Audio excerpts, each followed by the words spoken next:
Madimasy dia fandaharana anankiray miresaka amintsika olom-pirenena rehetrarehetra mahakasika ny fiainantsika andavanandro.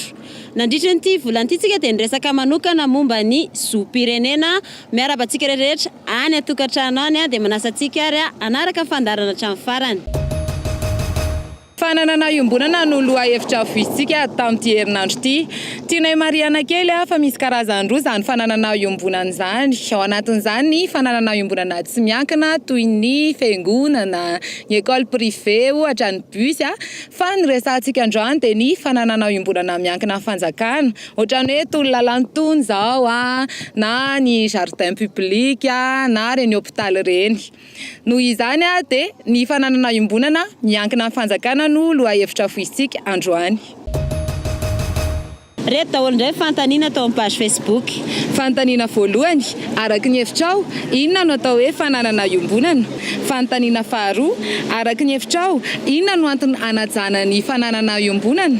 Fanontaniana fahatelo, inona ny sosokevitra arosonao mba hanajana ny fahadiovana eny amin'ireny toerana iombonana ireny? Ndao raha antsika avy hatrany ary video rehetrarehetra nalefanareo taty amin'ny Madimaso.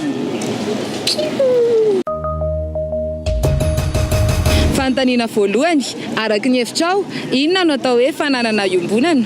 Ny atao hoe fananana iombonana raha amin'ny hevitranao manokana dia zavatra na fanagnana zay an'besin'ny maro na hoe an'ny sarababem-bahoaka zany. Ny atao hoe fanagnana iombonana ary ny eritreriko dia ireo fanagnany raisiny vahoaka jiaby, ohatra zao paogna, tragnom-pianarana sy ny tariny. Ny fananana iombonana amiko araka ny hevitro zavatra na fananana iraisany be sy maro na tsangana mba hikatsahana tombotsoa an'ny tsirairay amin'ny fampiasana azy. Ohatra amin'izany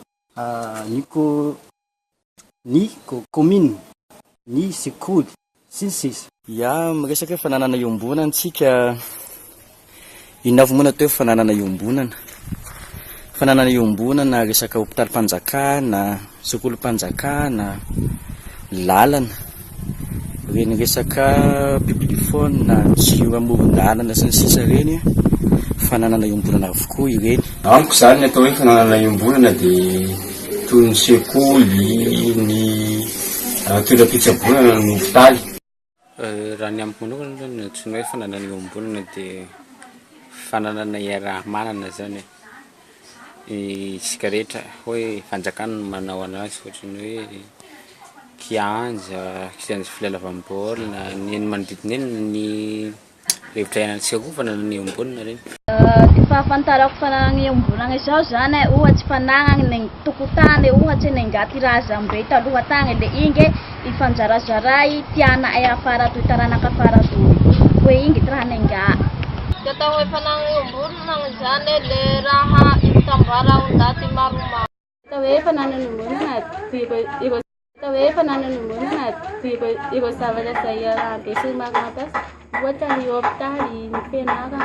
Fananana iombonana dia ohatra hoe WC public, ny hôpitaly, izay mety iombonan'ny daholo be zany.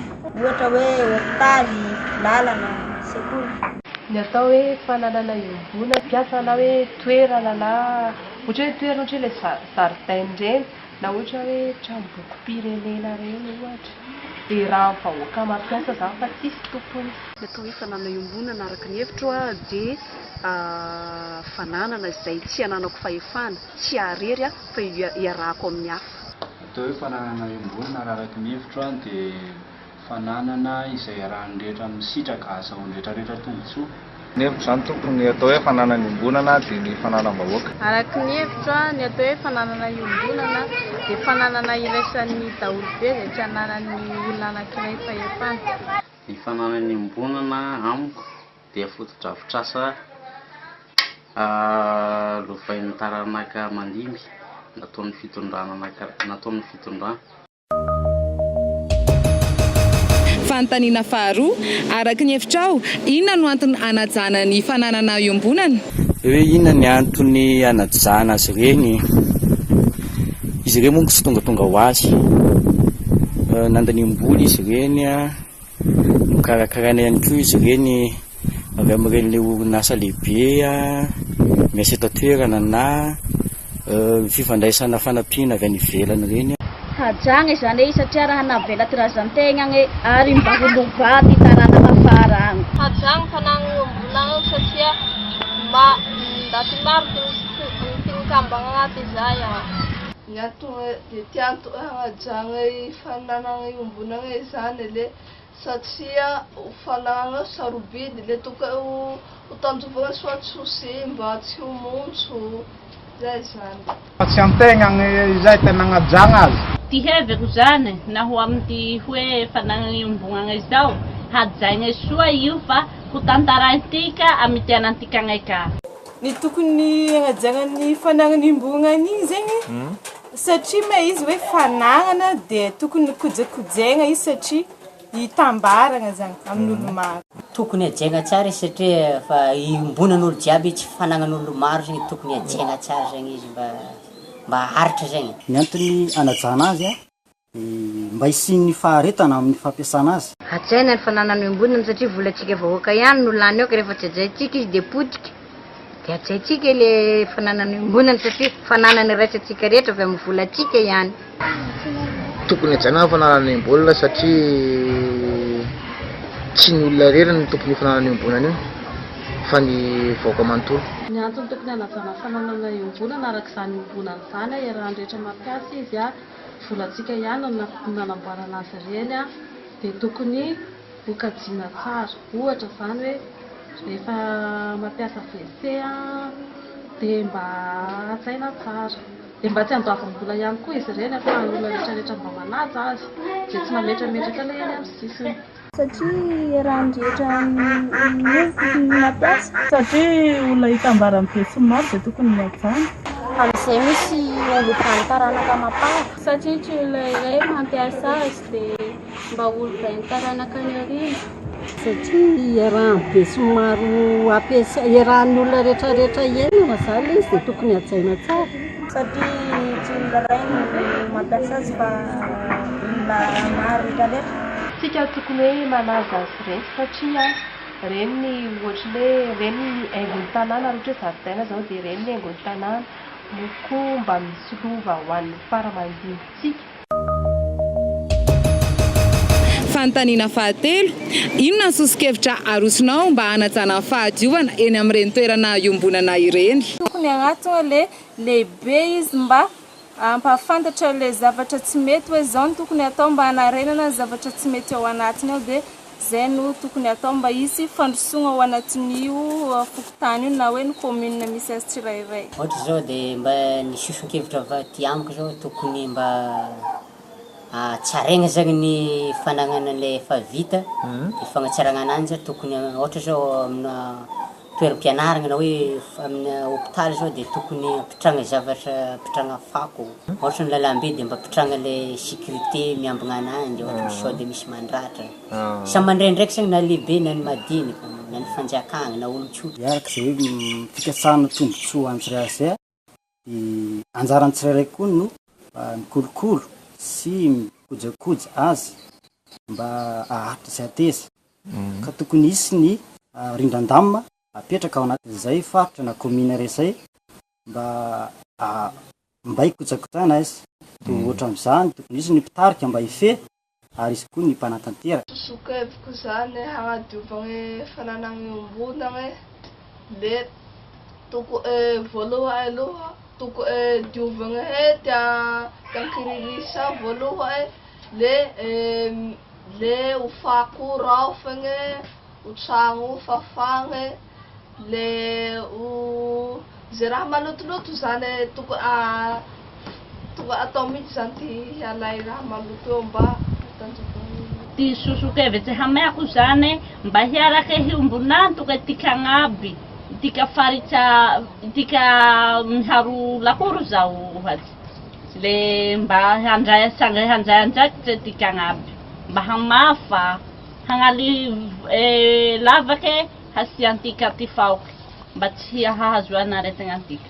Tokony ampiana ny panadia. Asiana lavapaty dia asiana lavafirindra. Asiana lavapaty tokony atao daholo manodidina reny na ny tatatra na ny tokotany na ny trano. Voalohany dia ny fanadiovana sy ny fanajana azy, dia ny fanampiana ny WC sy izay ngamba. Ampiana ny poubelle dia amin'izay tsy manaraka fahakina an-dalana mihitsy.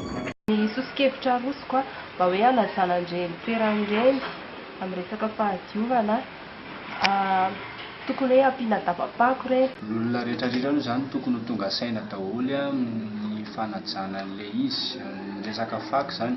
Dia faharoa manaraka an'izay koa tokony hisy fanariam-pako maromaro ao anatin'ireny fananaim-bolana ireny. Ny sosokevitra arosoko dia ny fitondram-panjakana tokony ametraka baka ordira ohatra hoe eny amin'ny hopitaly, eny amin'ny fianarana, satria tsy fisian'izany zao ohatra dia mahatonga ilay vahoaka narinary fako eny amin'ny toerana misy an'ilay fananaim-bolana.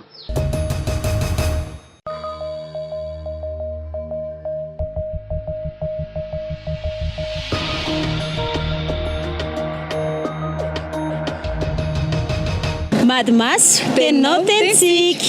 Ozy izy sarmaso ity hoe amiko fananana iombonana dia izay zavatra rehetra afaka ampiasain'ny be sy ny maro. Izany hoe tsika vahoaka, ohatra hoe ny hopitaly, ny sekolim-panjakana, ny WC public, tony lalana andehanantsika tony. Dia ilalaina rakoto vola koa zao intsony teny hoe misy olona ozy izy tsy matsapa fa ny etra alohany no anamboarana sy entina anavaozana ny fotodrafitrasa hita amin'ny masony ka mila fahafantarana koa zany. Inona ary no sosokevitra narosontsika mpanaraka amin'ny Madimaso. Ozy izy Toky Mikaela Ravalson. Ny sosokevitra arosoko dia mba hanajana ny fahadiovana eny amin'ireny toerana iombonana reny. Dia mba hatongavana amin'izay dia tokony mba hitombo ny isan'ny daba-pako, isa-pokotany na isa-paritra. Ndao aloha raha antsika vetivety reto reportage kely reto tony mahazatra. Araka ny hevitro aloha ny atao hoe fananana iombonana dia izay hoe amin'ny maha iombonana izay dia izay rehetra hitambaran'ny be sy ny maro, ohatra hoe hopitaly-panjakana, sekolim-panjakana, sy sisa sy ny sisa. Dia ina ary ny sosokevitra arosonao mba hiarovana ireny fananana iombonana ireny? Tokony hiarovana ve ireny? Araka ny hevitrako aloha raha ny tena marina zany dia tokony hoe arovana mihitsy ireny. Arovana mihitsy ireny ary tena tokony tandremana mihitsy. Araka izany hoe tandremana izay dia tokony hisy fanentanana mihitsy atao amin'ny olona rehetra mba hikajiana azy ireny. Dia ina ary sosokevitranao mba hikajiana ireny fananana iombonana, toerana iombonana ireny?